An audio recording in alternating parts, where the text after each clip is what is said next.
courts, they have the power of contempt of court as well as the above one.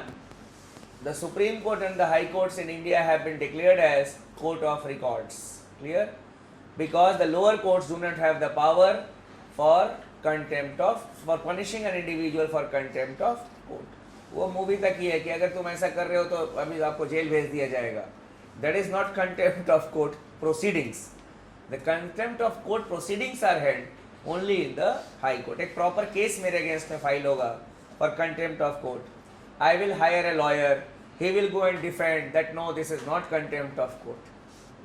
ये होता है contempt of court case. लिख लो. In India, the Supreme Court. In India, the Supreme Court and the High Courts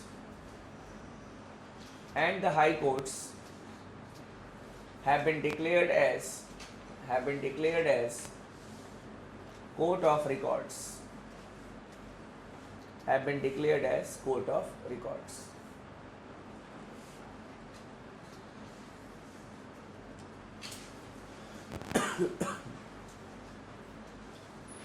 Now, when we see the governance pattern of India, that is how India has been governed since the first general elections, we find three patterns of governance in India.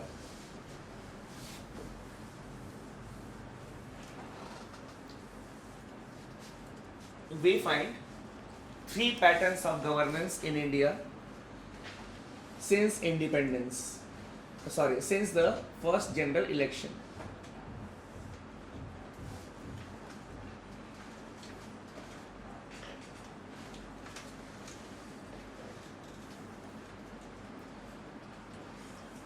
The first pattern of governance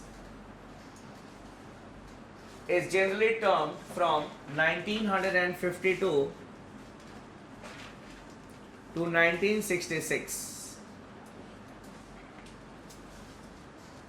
This is not there in the book, this is an observation that I have made. So from 1952 to 1966, we saw that in India, the bureaucracy used to dominate the governance. We call it as the bureaucratic phase of governance.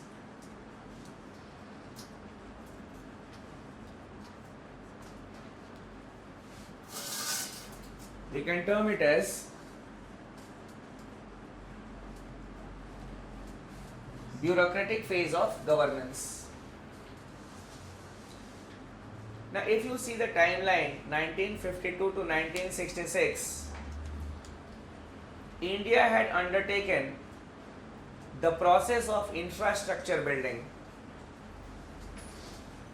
We were a newly independent country. We were moving with an objective. The socio-economic development of the country was a priority. Then we had to build the infrastructure also. How to do that? Our political leaders were not technically very much sound in the law-making process as well as implementing it. Lawmaking means the technical aspect of it, I am saying.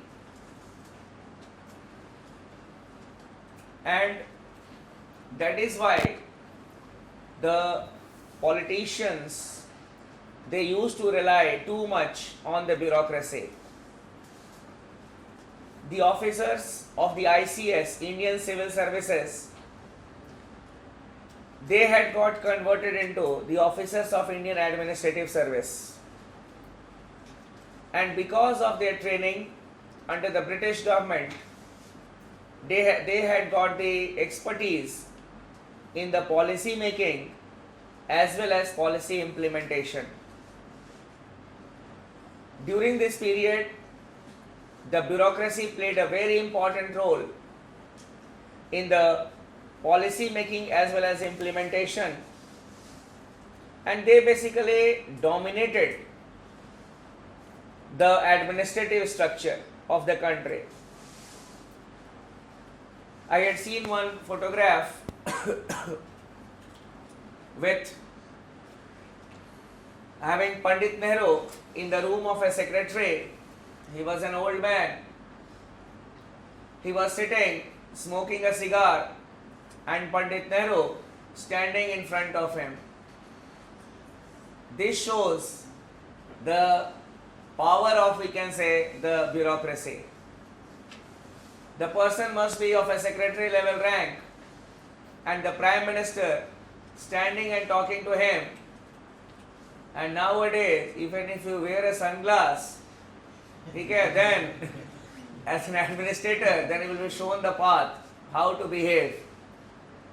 But basically, the picture clearly showed that yes, the bureaucracy was given very importance at that point of time. Pandit Nehru specially, he was no doubt with the change of government, whatever people can say, but the fact is that Pandit Nehru was a democrat by heart. And you can see his working style also as the Prime Minister. During his time, he had not made the Prime Minister Secretariat very powerful. And he had retained the supremacy of the Cabinet Secretariat or the Cabinet Secretary.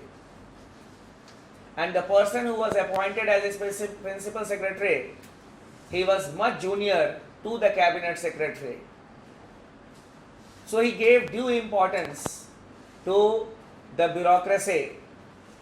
And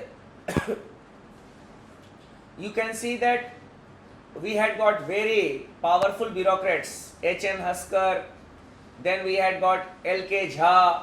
They were very powerful bureaucrats. L.K. Jha was a bureaucrat who was seen always with the Prime Minister Shastriji, everywhere. So that clearly shows that even the Prime Ministers, they used to rely too much on them. And it was a phase when the bureaucracy was termed as steel frame of development. The various multi-purpose projects, steel plants, all of them, you can say that they are the gift of those times. After 1966, the situation changed a bit. From 1967 to 1980,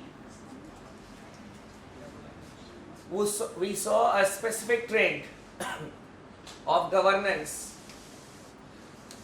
which was dominated by the judiciary giving its own interpretations on the laws passed by the parliament.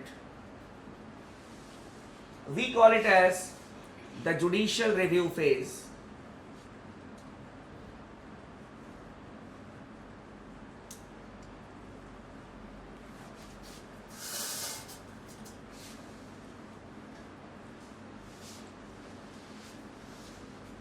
We call it as the judicial review phase.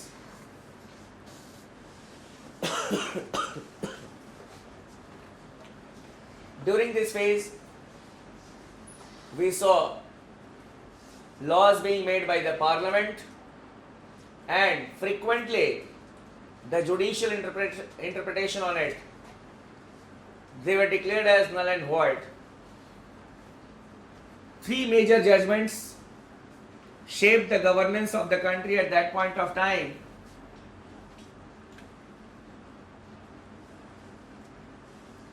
One was the Golaknath case. Most important was the Keshwanand Bharti case.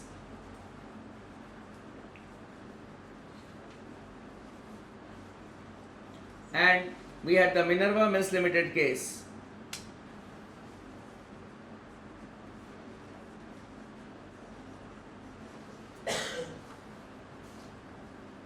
These cases had an influence on the governance of India. Golaknath case, it clearly held that the parliament has no power to amend the fundamental rights. Keshwanand Bharati case gave a direction, that is, what type of laws should be made by the parliament, which things the parliament should not touch. And Minerva Mills Limited case, various pronouncements of or various laws made by the parliament were declared as null and void, including the 55th clause of the 42nd Amendment Act, which had given primacy to the directive principles over the fundamental rights. So, basically, this was the judicial behavior, that is judicial review phase we call, because it was dominated by the judiciary declaring the laws made by the parliament as null and void and giving pronouncements regarding it.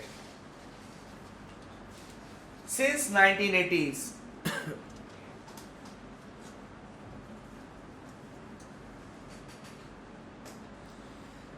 we can say 1981 onwards, we see a different form of governance in this country. Today what we say, that the judiciary, it asks the parliament to make laws for the protection of the interests of the vulnerable sections of the society, the child labor, bonded labor. It asks the government to provide electricity to the people. It asks the government to measure the quantum of rainfall. It pulls the election commission as an institution. It gives regulations to stop criminalization in politics. It gives directives to the government to stop ragging in educational institutions. It orders CBI probe into scams and scandals.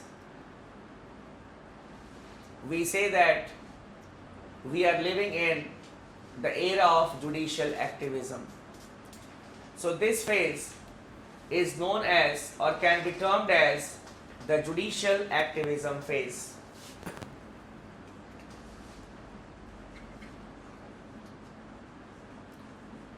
You can write it. Since 1980 or in the 1980s,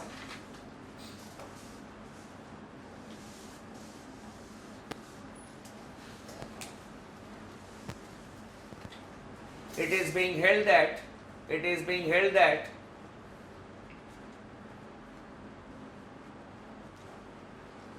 the executive and legislature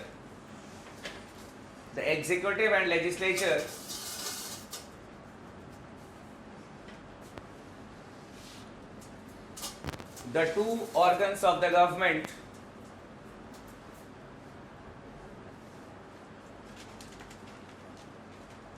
have failed to discharge their responsibilities,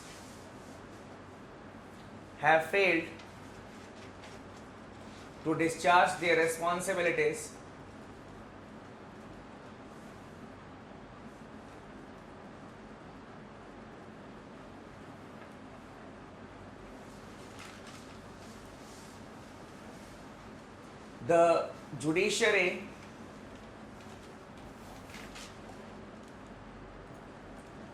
asks the government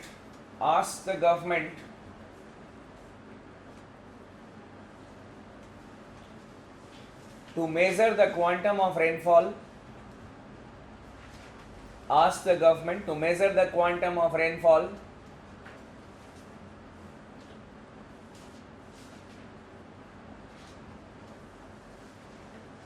it asks the government or directs the government to protect the human rights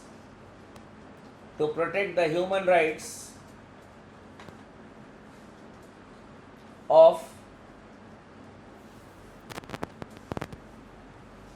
the child labor and the bonded labor.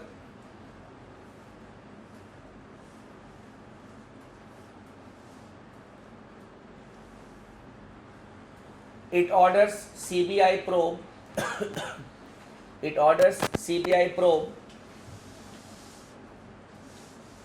CBI probe into scams and scandals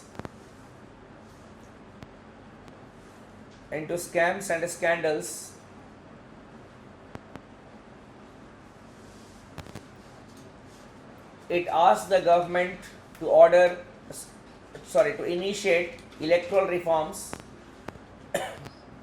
It asked the government to initiate electoral reforms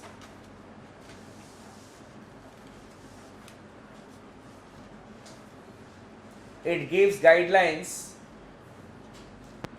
guidelines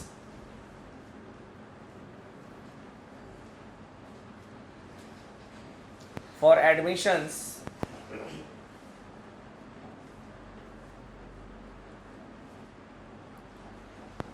in educational institutions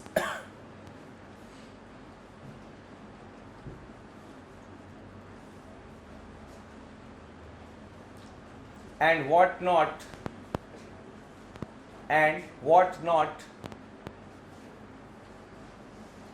it stops and what not, comma, it stops short of imposing taxes. It stops short of short of imposing taxes on the people.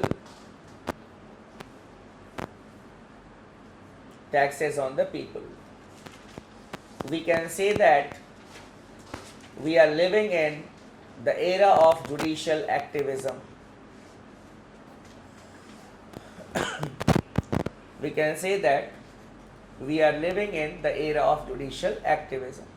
So basically in this paragraph we have shown the intensity of judicial activism, that is, the judiciary has encroached upon each and every aspect of the governance and it has given orders for everything except on imposing taxes on the people.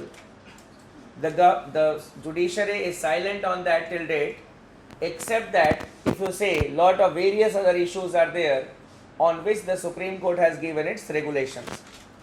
The basic difference between judicial review and judicial activism, I'll tell you, is that judicial review, after a law is made, it is reviewed by the judiciary. Judicial activism, in the public interest, the regulations can be issued by the judiciary. Clear? And even here the legislature, the executive can be asked to make a law. But in case of judicial review, the law is made and after that its constitutional validity is taken care of by the judiciary. This is the basic difference. Judicial activism, when you say activism is we can say working towards changing the socio-economic structure of the society. Some problems are there in the society. What an activist does? An activist tries to solve the problems which are there in the society. So basically, through judicial activism, the judiciary tries to look into the socio-economic problems. Now, how it all started? This judicial activism, how it all started? Why the judiciary started interfering in the work of the executive? It all started because of the PIL movement, public interest litigation. Suppose, what is public interest litigation? Suppose outside our classrooms some construction work is going on. Suppose the metro project is going on and there the workers are not being given adequate wages as per the government directive. We have got wages which have been fixed for the skilled laborers, semi-skilled laborers, unskilled laborers. Suppose if the contractor is not giving adequate wages as per the law to the workers who are working in the project. The workers may not be aware about the actual wages that they should get, or because of some economic reasons they cannot go to the court of law against the exploitation that is being done. Their case can be taken up by any public minded person or any, we can say, organization, that here the basic wages are not being given, it is violation of your right to work, or right we can say right to adequate wages, because if right to adequate wages will not be there, then obviously they will not be able to live a decent life. It can be connected with their right to life, and any person, any public organization can go to the judiciary for that. So people started going to the judiciary. The public, we can say the NGOs started going to the judiciary, and they brought in the notice of the judiciary the violation of such type of basic rights of the individuals. Public interest litigation. Litigation in the interest of the public, not in personal interest, but in interest of the common public. So when the public interest litigations started coming in the court, then the court said, okay, this is also happening. This is violation of this article. This is violation of Article 21. Most of them were related with Article number 21. That is why you say that when we were discussing Article 21 of the Constitution, we had discussed that there are so many inferred right to shelter, the pavement dwellers. They die because of the cold. The matter was brought forward before the Supreme Court. Then right to shelter was declared as right to life, as a part of right to life. So such type of interpretations of right to life was given because of the public interest litigation. So both judicial activism and the PIL, they are correlated. By now you may have understood that we are discussing judicial activism and public interest litigation.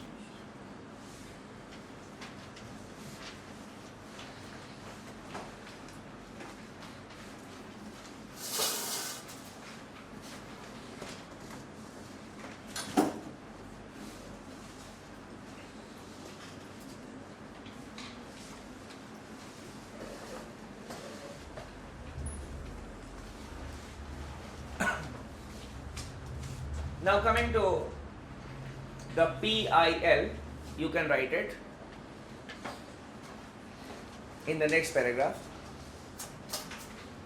The PIL movement,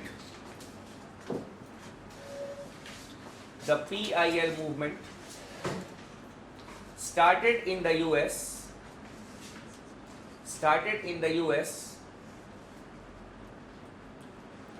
in the 1960s. In the 1960s. In India,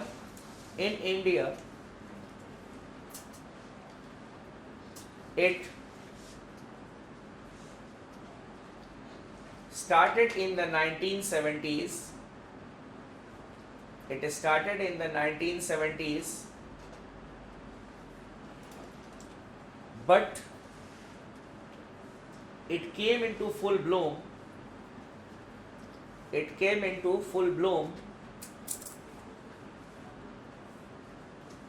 in the 1980s. It came into full bloom, BLOOM. It came into full bloom in the 1980s.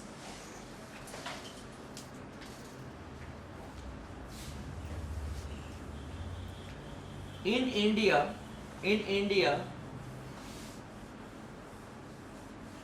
the term PIL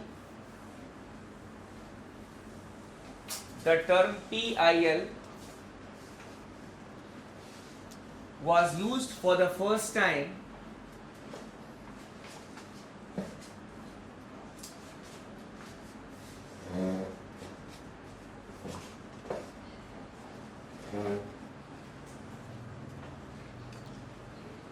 by Justice Krishna Iyer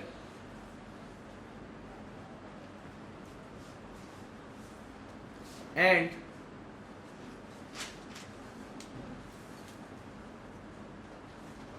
Justice P. N. Bhagwati,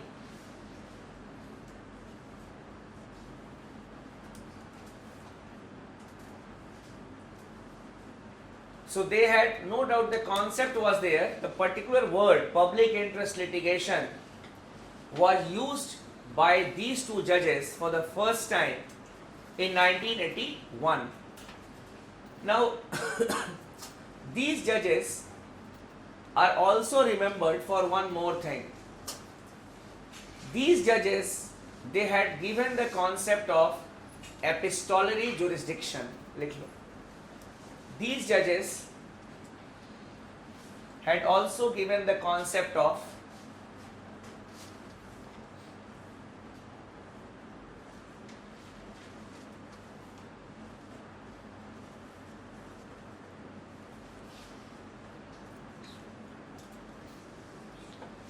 epistolary jurisdiction. मैं लिख दिया हूँ यहाँ पे, I have written it for you. Epistolary jurisdiction referring to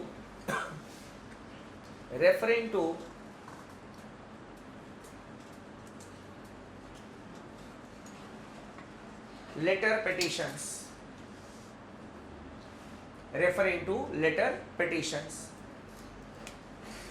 So when we were students, obviously this was a very fascinating concept, letter petition, and it had widened the scope of writ jurisdiction of the Supreme Court.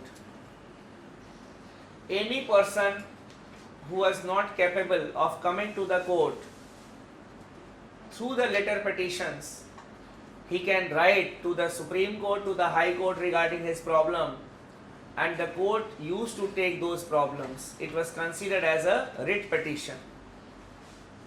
Nowadays, this has been discontinued because of lot of reasons. But obviously, this had revolutionized the Indian judicial system. That is why these two judges will always be remembered, Justice Krishna Iyer and Justice P. N. Bhagwati, because of their contribution to the Indian judicial system. In the next paragraph you can write, the PIL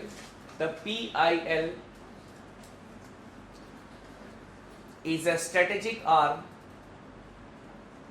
The PIL is a strategic arm of the legal aid movement,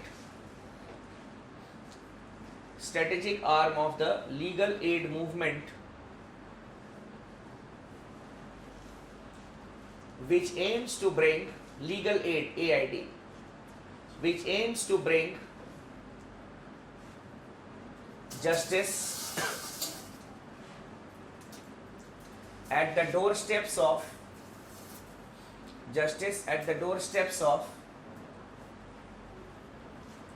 the poorest of the poor,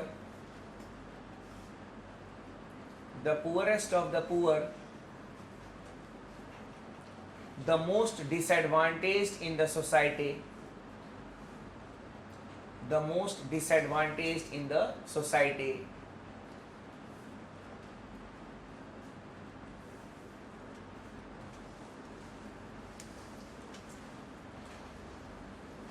any public minded person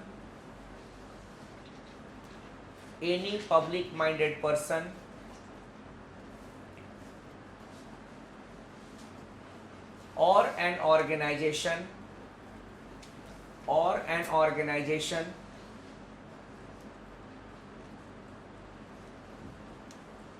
can take up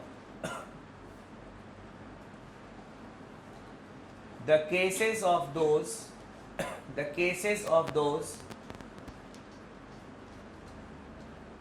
who because of their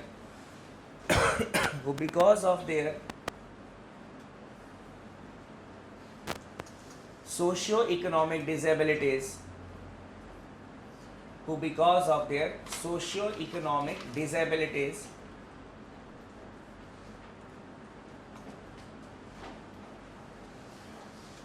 cannot go to the court of law. Cannot go to the court of law.